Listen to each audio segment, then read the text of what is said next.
South Florida is emerging as another coronavirus hotspot in the U.S.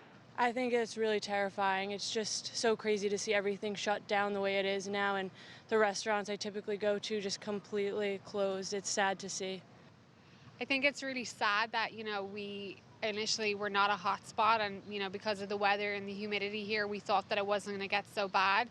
And I feel like we had to take an immediate action and shut everything down. And I don't just mean Miami. I think, the entire United States needs to be put on a complete lockdown to try and, get this thing to stop.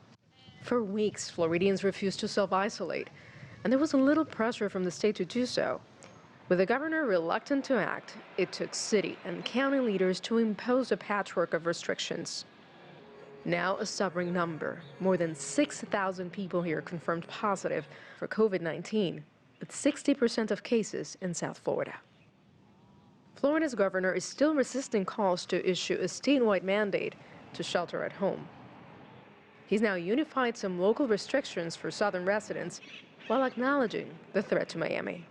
We understand you have a lot of international travel coming through Miami, a lot of interaction with New York City between both Broward, Dade, and Palm Beach. And so we view this as a serious challenge. So this executive order tells people safer at home. This goes through the middle of April, and then we'll reevaluate how things are progressing. Critics say the governor is more responsive to a Republican political base that wants the state reopened for business as soon as possible. Get everybody tested, right, and quarantine those people, and they need to open the economy back up, or we're going to see 2008 all over again. Another challenge for the state is accommodating the cruise industry. It generates some 150,000 Florida jobs and $7.7 billion in wages, according to the Cruise Lines International Association. South Florida is home to multiple cruise ports, including the busiest one in the world, Miami. There's still ships stranded at sea and U.S. citizens pleading to be able to dock here. We just need to be able to start the process of getting home. Because other places have closed their doors to us, 4 people are now dead.